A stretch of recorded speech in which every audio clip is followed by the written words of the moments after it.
The honorable heads of state who are here, thank you for traveling to be with us. To the ministers who are here, thank you. To government officials and my colleagues in government, special thank you to my partner and colleague, Secretary of State Tony Blinken, who did a wonderful job at lunch. Thank you. I couldn't see you, but there you are. Thank you to all, and thank you to the industry leaders. We have some of America's leading CEOs, from the biggest companies to the smallest companies, who took time out of their busy schedule at a very busy time of year to be here, and I'd like to thank you for that. And also to the African CEOs who are here. I think all of us, myself included, feel a sense of excitement about what can be. And we're just really looking forward to, in the new year, cementing the relationships that we've begun today. I will say I'm immensely proud of the announcements that we'll be making today and that the President will be making. These announcements are a testament to the immense creativity and commitment of everyone in this room, of everyone here, U.S. and African businesses, our government leaders, the diaspora community, and I will say they are a testament to President Biden's vision for the 21st century partnership between the United States and Africa. The President is deeply committed to the continent. He was deeply committed to gathering here relatively early in the administration as an expression of our commitment. And what we want to do is move from just aid, yes, we need aid, but move beyond just aid to investment. Beyond just aid to investment and partnership, to unlock the potential of the private sector to the benefit of both of our countries. I'll say since the first moment the President took office, he's been committed to rebuilding our partnerships, not just with Africa, but globally. And as we launch the strategy towards sub-Saharan Africa and his partnership for global infrastructure and investment in the past year, the President has demonstrated time and time again that the United States is indeed back under his leadership and is more committed than ever with Africa as a partner and as a friend.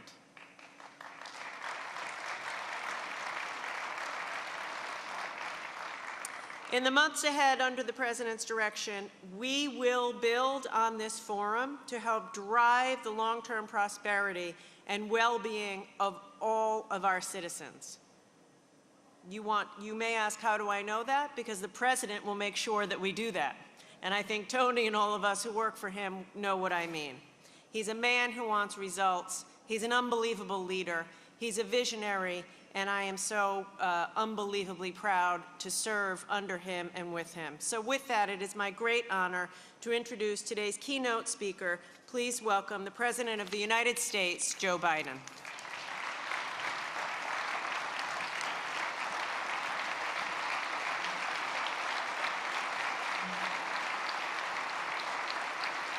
Hello, hello, hello.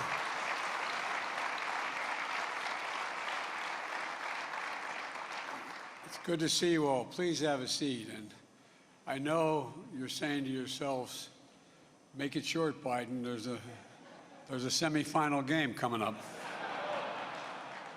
I get it. I see Secretary Kerry over there nodding. Hey, John, how are you, pal? Well, I want to thank Secretary Raimondo. She is one of the brightest and best folks I have working with me, and for all of you in this room for making this forum a success, particularly in Prosper Africa Deal Room.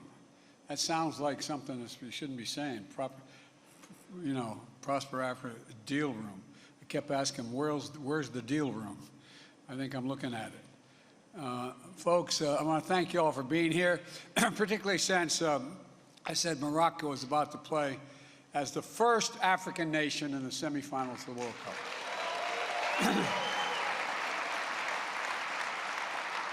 Distinguished heads of state, leaders of regional and global institutions, and of course, representatives of more than 300 companies, African and American.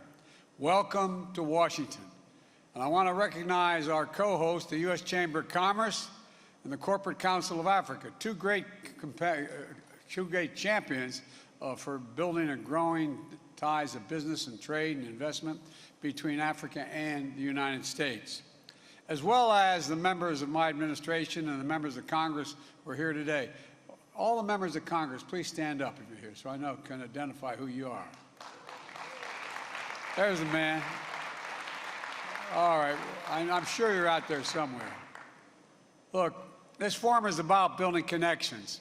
It's about closing deals, and above all, it's about the future, our shared future. We've known for a long time that Africa's success and prosperity is essential to assuring a better future for all of us, not just for Africa. I've been engaged in these issues going back to my days as a young man in the United States Senate.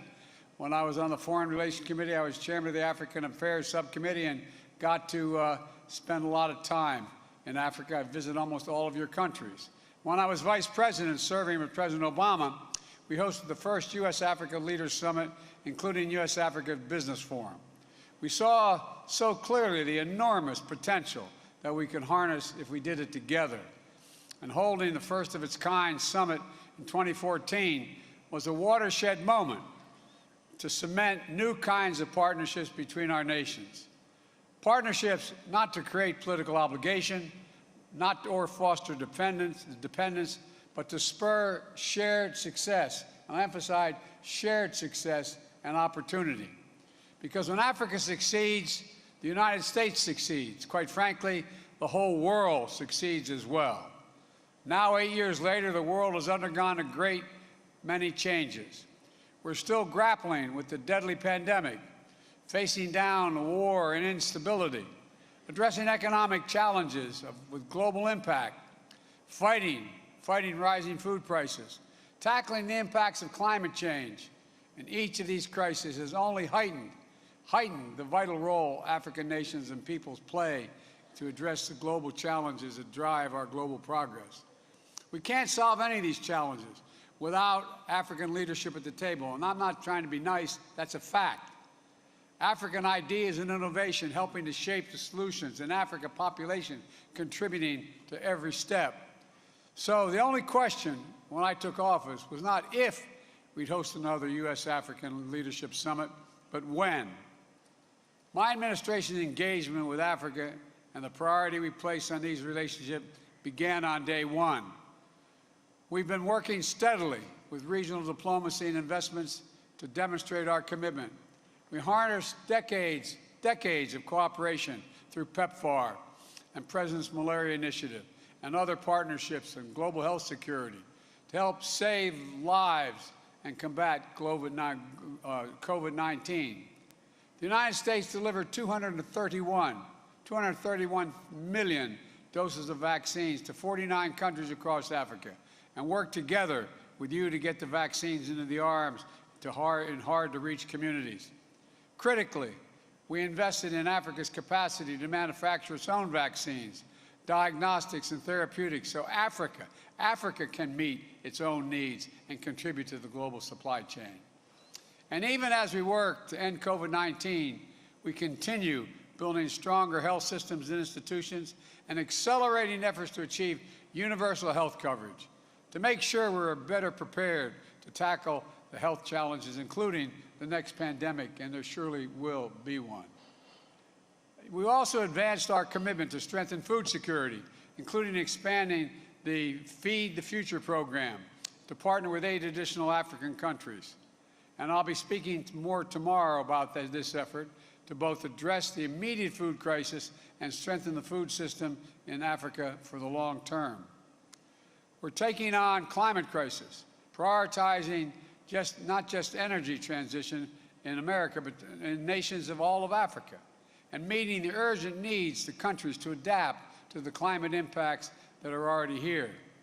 Just last month, I traveled to COP27 in Egypt, where I announced $150 million in an effort to support adaptation efforts in Africa, a down payment of my commitment to provide $3 billion annually to global adaptation efforts for 2024. And in a year that has seen elections across Africa, we've worked together with the African Union to strengthen democracy and the core values that unite our people, all our people, especially young people: freedom, opportunity, transparency, good governance. Now, you might be thinking, this is a forum dedicated to deepening business ties and advancing two-way trade investments between Africa and the United States. Why is Biden talking so much about all these other areas? Well, it's because Africa's economic transition depends on good government, healthy populations, and reliable and affordable energy. These things business seeks out when they're looking to invest. They attract new opportunities, and they launch new partnerships. And the United States is committed to supporting every aspect of Africa's inclusive growth and creating the best possible environment for sustained commercial engagement between Africa companies and American companies. The United States is all in on Africa's future. And the work we've done over the past 2 years, building on decades of vital investments made under previous American presidents, has helped make possible the critical steps that I'm about to announce. First, the United States is signing a historic Memorandum of Understanding with the new African Continental Free Trade Area Secretariat.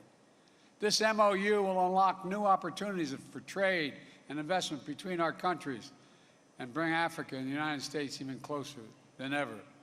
This is an enormous opportunity for Africa's future, and the United States wants to help make those opportunities real. We're finally implementing the African Continental Free Trade Area.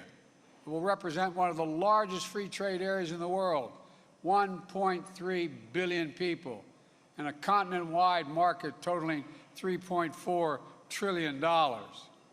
And with the new MOU, we're doing things correctly, enshrining protection for workers, both across Africa and in the United States, looking out for small and medium-sized entrepreneurs and enterprises to make sure they have a fair shot to compete, lifting up opportunity for women-owned businesses, diaspora-owned businesses, and businesses owned by members of historically underserved communities, and supporting and investing in continent's vibrant and growing urban economies. Together, we want to build a future of opportunity where no one is left behind. Second, we're investing to facilitate greater regional trade within Africa, including by investing in infrastructure. Today, the Millennium Challenge Corporation signed its first ever regional transport compact with the governments of Benin and Niger. This compact will invest $500 million to build and maintain roads, put in place policies that reduce transportation costs, making it easier and faster for ships to ship goods from the port of Cotonou to neighboring landlocked countries. Since the start of my administration, the MCC has announced new investments of nearly $1.2 billion in Africa.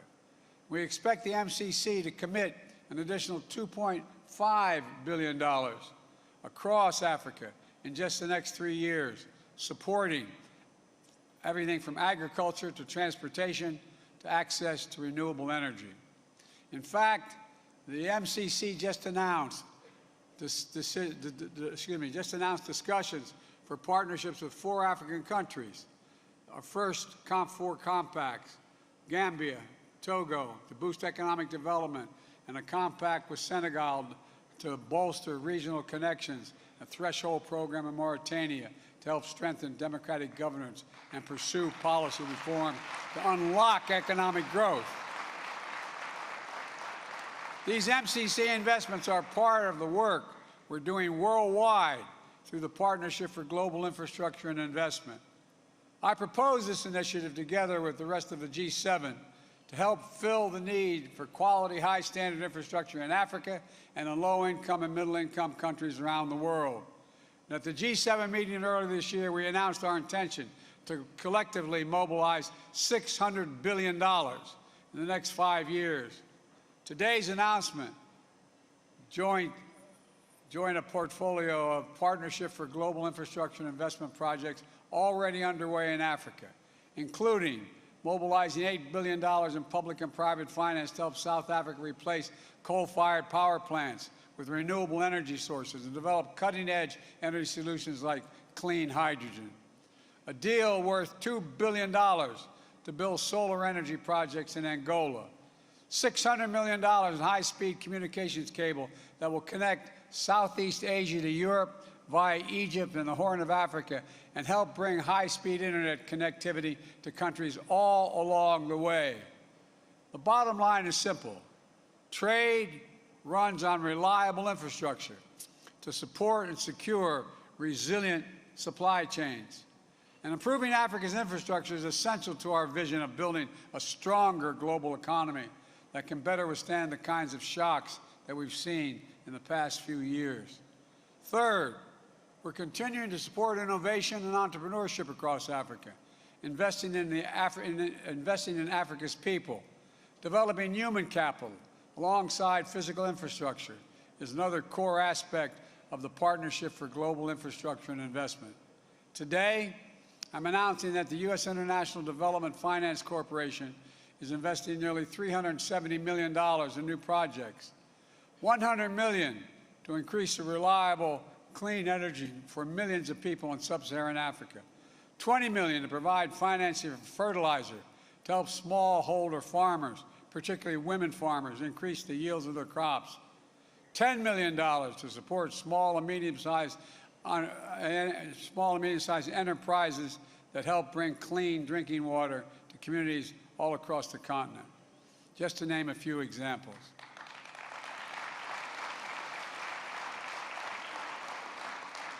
And we also know that one of the most essential resources of any entrepreneur or small business owner who wants to participate in the global economy is reliable and affordable access to the internet.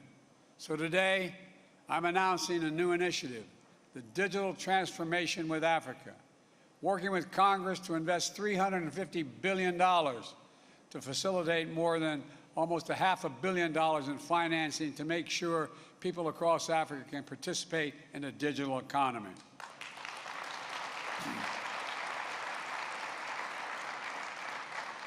That includes partnerships like new collaboration between Microsoft and VSAT to bring in internet access to 5 million Africans, part of Microsoft's commitment to bring access to 100 million people across Africa by the end of the year 2025.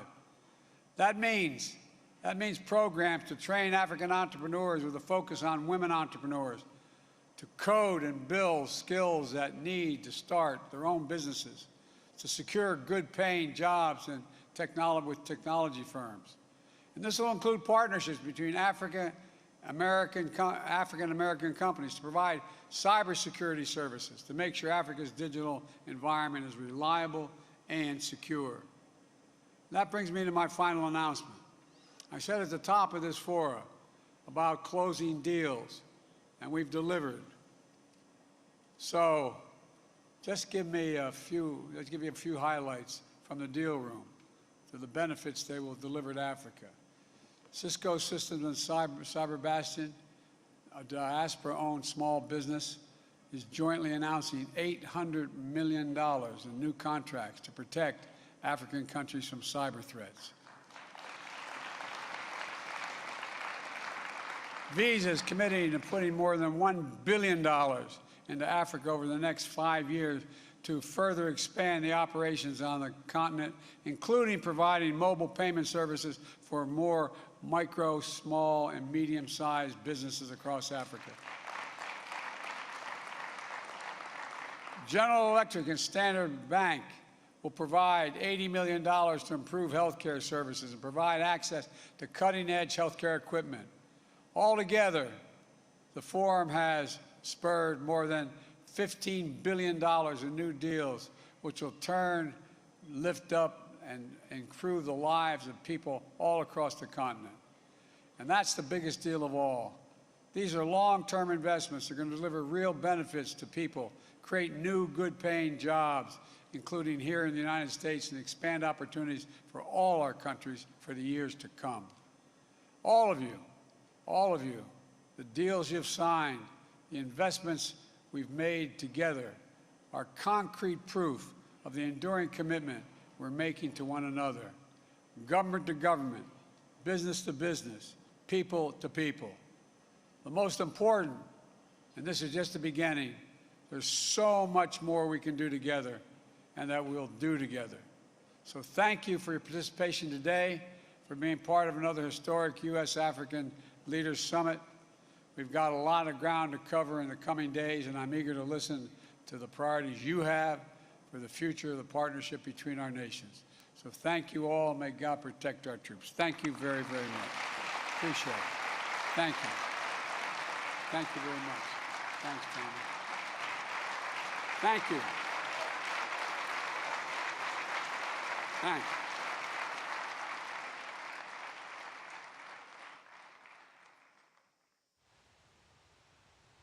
When we get together, gonna be good vibes. Keeps on getting better.